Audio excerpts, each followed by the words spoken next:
にいたいよ君のためにできることが僕にあるかな Halo semua, apa kabar? Semoga sehat-sehat selalu ya guys. Di sini kita akan membahas alur cerita manhwa manga. Bagi yang belum subscribe bisa dibantu subscribe-nya. Dan jangan lupa like video ini jika kalian merasa terhibur. Aku juga ingin mengucapkan terima kasih untuk yang sudah join atau gabung ke membership channel ini. Walaupun hanya 5.000 sebulan, tetapi sangat membantu perkembangan channel ini yang sering terkena dolar kuning. Dan jika ada yang mau mengapresiasi lebih ke channel ini, kalian bisa sawer. Link sawernya ada di deskripsi. Terima kasih banyak. Kali ini kita akan melanjutkan komik yang berjudul Aku Berinkarnasi di Hari yang Sama Selama 100.000 Tahun. Oh iya, aku juga sudah membuatkan playlist untuk komik ini. Jadi jika kamu belum menonton part sebelumnya atau kamu mencari lanjutan dari part ini, kamu bisa cek playlist di deskripsi. Terima kasih. Di part sebelumnya terlihat Lin yang menolong seorang wanita di sana. Wanita tersebut dikenai racun sama si Tujue dan terlihat racunnya sudah menyebar. Oke, kita lanjut di part selanjutnya. Di part selanjutnya terlihat Lin yang sedang tidur. Hari yang membosankan dimulai katanya. Lalu ia terbangun. Kenapa ada wanita di sini? Ia melihat wanita yang kemarin. Wanita itu langsung menangis. Pembohong, bukannya kamu mengatakan langit cerah akan kembali ke kemarin lagi? Hari ini tanggal berapa? Kata Lin. Wanita tersebut menjawab, tanggal 27 Juli. 27 Juli? Aku keluar sudah 100.000 tahun. Akhirnya aku keluar. 8 tokoh dewa, 4 planet, dan para manusia yang pernah meremehkan aku. Lihatlah, aku akan datang menindas kalian. Wanita tersebut di sini terlihat menangis. Brengsek, mulai dari apakah kamu akan meninggalkan aku? Sudah melakukannya malah ingin tidak bertanggung jawab. Tenang saja, dalam 100.000 tahun ini kamu adalah wanita pertama yang mengingat aku. Aku pasti akan bertanggung jawab kok. Di sana Lin memeluk wanita tersebut. Tidak menyangka, hal yang pertama kali aku dilakukan setelah terlepas dari reinkarnasi adalah merebut calon istri Kaisar Iblis Yike. Terdengarlah suara dari langit. Siapa kamu? Berani sekali menculik gadis suci Sekte Wangzian. Ia adalah Yang King, tetua Sekte Wangzian. Kita sebut aja Tetua Yang. Tetua Yang di sini menghampiri Lin. Lin berkata, baru terlepas dari reinkarnasi malah berjumpa dengan hal yang menarik. Yang King, salah satu tertua dari 12 Sekte Wangzian. Sangat kejam, tapi memiliki pengalaman hidup yang menakjubkan. Sudah 100.000 tahun ini, baru namanya hidup. Terlihat tetua Yang melontarkan jurus-jurus ke arah Lin. Jaring Dragon Trapping. Keluar! Keluarlah jaring seperti laba-laba di atas Lin. Lin Yue, cepat kabur, kata wanita itu. Jika tertangkap oleh jaring ini, kamu tidak akan bisa kabur lagi. Lin Yue hanya tersenyum. Tidak ada apa-apa. Tidak usah dibesar-besarkan. Ini serang balik. Hanya memakai satu jarinya, dia bisa menebas jaring itu. Bahkan jaring itu hingga meledak. Tetua Yang sangat kaget. Jaring Dragon Trapping ini adalah senjata perangkap binatang terkuat yang dibuat oleh Master Sekte. Dia hanya dalam satu jurus berhasil menghancurkannya. Satu jari saja.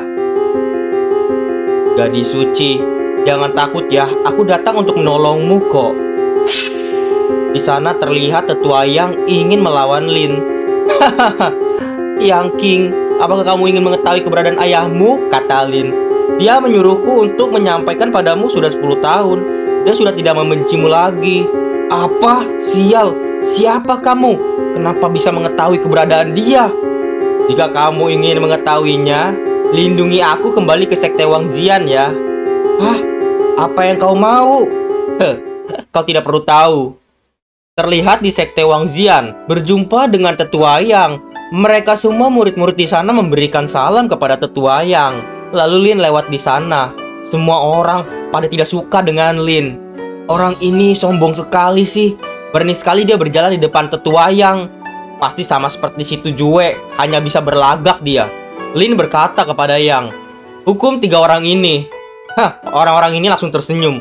Apakah tetua yang akan mendengar perkataanmu? Jangan mimpi. Tetapi tetua yang langsung menghukum mereka bertiga di sini, membuat semua orang bingung dan takut. Tetua yang berkata, "Diam!" Setelah kejadian semua selesai, beranjak ke dalam sekte Wangjiang lebih jauh.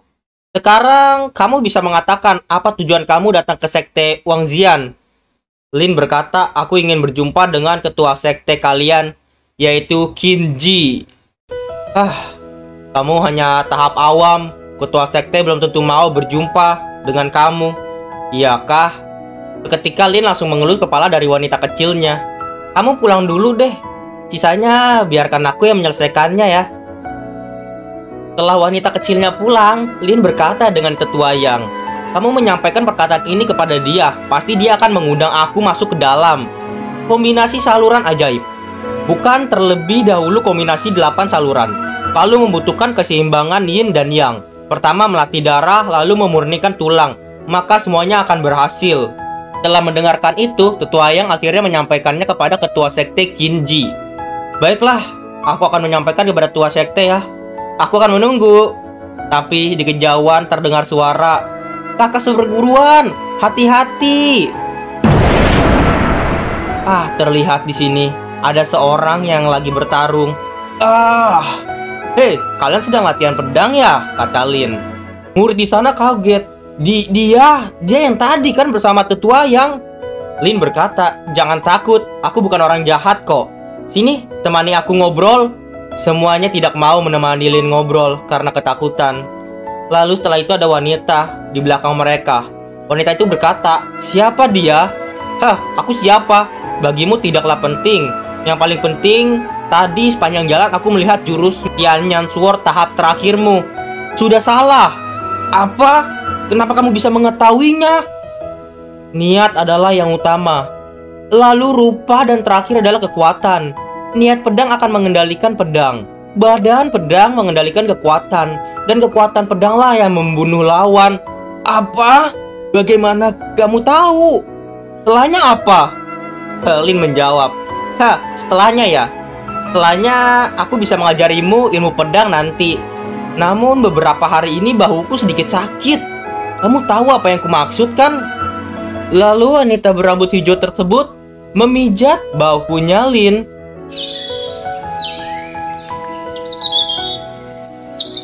Lalu setelah itu datanglah tetua Yang. "Lin Yue, masuklah. Pemimpin menantimu di aula." "Baiklah, sampai jumpa ya, wanita berambut hijau." Setelah itu tetua Yang di sini mengomelinya. "Cier, misimu adalah segera mencapai ilmu pedang tahap kedua. Apa yang kamu lakukan di sini?" Ternyata wanita berambut hijau itu bernama Cier. Kita panggil saja Cier. "Guru, dia tahu masalah dengan gerakan terakhir jurus Tianyan Ward." Omong kosong, dia masih terlalu kecil. Dia tidak tahu apa-apa tentang ilmu pedang. Guru kula yang mengajarinya jurus Tianyan Sword. Bahkan aku sendiri belum memecahkan gerakan ke-10 ya. "Guru, dia baru saja memberitahuku bahwa niat adalah utama, lalu rupa dan terakhir kekuatan." "Bagaimana mungkin? Dia siapa?" Setelah itu kita diperlihatkan Xin Lin yang sudah menemui ketua sekte Wangjian, Qinji. Ternyata dia seorang wanita. Jurus Guixi Dream adalah jurus rahasia yang diturunkan dari generasi ke generasi oleh Master Sekte Wangjian. Bagaimana kamu mengetahui poin utama ini? Kamu salah. Aku bahkan bukan cuma hanya mengetahui poin utamanya saja, juga mengetahui letak titik kelemahannya. Omong kosong, bagaimana mungkin ada titik kelemahan dalam jurus yang diturunkan oleh leluhur Sekte Wangjian selama 3000 tahun. Terlihat ketua Qinji memakai jurus ular-ular. "Apa maksudmu?" Lalu menerkam Lin. "Aku tidak akan sungkan lagi padamu." Lin hanya memakai satu lengannya doang, menebas semua jurusnya. Kuperingatkan kamu untuk lebih hati-hati. Lukamu akibat latihan jurus Guixi Dream kemarin malam kan? Tanpa aku, kamu akan memerlukan waktu 6 bulan untuk pulih. Kagetlah wanita tersebut. Tadi malam aku latihan di kolam suci. Itu adalah area terlarang. Selain gadis suci, tidak ada yang bisa masuk. Namun dia tidak hanya mengetahui tentang latihanku tadi malam, juga mengetahui tentang lukaku. Bagaimana bisa? Lalu Lin menaiki tahtanya. Tapi aku tidak suka mengangkat kepala untuk berbicara dan juga tidak suka diancam ya. Terlebih lagi aku tahu kamu sedang memikirkan 2 buah masalah ya. Pria muda ini jelas-jelas hanya seorang dari tahap awam. Kenapa hembusan reiki dia membuat aku tidak bisa melawan? Lin melanjutkan perkataan. Pertama, Demon Si dan Sekte Qi Xiao sedang bersekutu dengan Sekte Wang Xian di waktu yang sama. Tetapi kamu tidak ingin berada di pihak manapun. Kedua, kamu telah terjebak dalam Nine Burning Reinkarnasi selama beberapa tahun. Kamu bukan hanya terjebak di dalamnya, namun kultivasi juga mengalami kemunduran kan? Aku akan menolongmu jika kamu bersedia membuat kesepakatan denganku. Apa yang kamu inginkan? Aku ingin meminjam kolam suci. Aula Qijian. Ada kakek-kakek yang berteriak. Inikah cara kalian menjaga putraku? Mohon ampun Amba, Yang Mulia. Yang Mulia jangan khawatir. Kami dengar remaja itu pergi menemui ketua sekte dan gadis suci. Juga sudah kembali dengan selamat Yang Mulia. Apa? Ya sudahlah. Pergi dari sini. Terima kasih Yang Mulia. Kedua orang tersebut pun pergi, meninggalkan kakek-kakek tersebut. Namun dari arah belakang, es mengenai kakinya. Terlihat ia membeku. Seekor anjing yang tidak berguna, tidak layak untuk hidup. Terlihat kakek-kakek tersebut menghampiri 2 orang anak buahnya sudah membeku seluruh badan. Menghancurkannya berkeping-keping. Datanglah seseorang yang lain menemuinya. Dia adalah si Tujue. Ayah, apakah benar pria itu bukan seorang duta? Ternyata itu adalah ayahnya dari si Tujue. Bodoh, duta ini sangat rahasia. Bahkan aku saja sangat takut dengannya. Tidak mungkin seorang remaja tahap awam, dia adalah duta. Tenang saja, berani melukai putraku. Asalkan dia masih berada di daratan Hongmeng, aku tidak akan membiarkan dia hidup. Ayah, kamu harus membalaskan dendamku. Setelah itu diperlihatkan di sini Xin Lin. Lin di sini masih berbicara dengan Kinji. Aku bisa mengabulkan permintaan kamu, tapi kolam suci bukan tempat sembarangan. Aku akan memberikan status sementara. Setelah hal ini berhasil, aku akan segera menarik kembali. Hah, begitu. Ya sudahlah, sepakat malam ini aku akan pergi ke kolam suci. Kamu juga harus datang ya, Ketua Kinji. Setelah itu terdengar suara dari belakang. Ada masalah yang harus aku selesaikan terlebih dahulu soalnya. Terlihat kakek-kakek yang tadi dia menghampiri ketua sekte di sana. Sekte Wang Xian kedatangan tamu.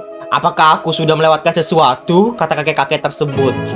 Ketua Zuanyo. Ternyata dia bernama Zuanyo. Kita panggil aja Zuan. Ketua Zuanyo berjumpa dengan ketua sekte. Aku mendengar kemarin malam gadis suci diculik. Pagi ini baru saja dibawa kembali oleh tetua Yang King. Apakah ini benar? Ya, apa yang dikatakan tetua Zuan benar. Remaja ini benar-benar hanya berada di tahap awam. Kata Zuan di sini melihat ke arah Lin. Dia tidak percaya. Ketua sekte, apakah dia adalah orang yang menculik gadis suci? Zuan di sini menyerang Lin tanpa diduga-duga. Lin hanya berdiam diri saja di sana. Terlihat Zuan serius dan memakai jurusnya. Tetapi dari arah belakang terdengar suara. Ketua Zuanyo, pertama kali berjumpa sudah sangat ramah terhadap aku ya. Lin langsung berada di belakangnya. Kakek tersebut bingung. Sejak kapan dia berada di belakangku? Lalu ketua sekte Kinji langsung berbicara. Ketua Zuan, apa maksud kamu ini? Maaf ketua sekte, gadis suci memiliki kedudukan yang tinggi. Aku mendengar orang ini yang menculik gadis suci. Aku bertanggung jawab atas keamanan sekte Wang Xian. Jadi aku harus baik-baik menginterogasinya. Tidak perlu, aku sudah mengetahui masalah ini. Dia bukan orang yang menculik gadis suci. Jika bukan Lin Yue yang menolong, mungkin gadis suci sudah terjadi hal yang tidak diinginkan. Aku sudah mengangkat Lin Yue sebagai Raja Suci Sekte Wangjian, memiliki kedudukan yang sama dengan Yi Yi. Ternyata gadis kecil yang ditolong oleh Lin, dia adalah gadis suci bernama Yi Yi. Ketua sekte, kata kakek Zuan. Di dalam sekte, semua orang harus menghormati Raja Suci. Ketua Zuan langsung di sini geram. Hehehe. Selamat Raja Suci, benar-benar generasi muda yang berbakat. Dari mana si brengsek ini berasal sih? Lalu ketua sekte berkata, kamu sudah menyinggung Ketua Zuan. Demi tidak terjadi hal yang tidak diinginkan, beberapa hari ini kamu sementara tinggal di kediaman ketua Yang King saja ya. Lalu Lin berkata, terima kasih atas perhatian ketua sekte. Dan itulah part kali ini. Terima kasih kalian yang telah menonton dari part 1. Dan jangan lupa cek playlistku di deskripsi. Terima kasih bagi kalian yang telah menonton video ini dan juga terus mensupport channel ini. Terima kasih banyak. Bye-bye semuanya.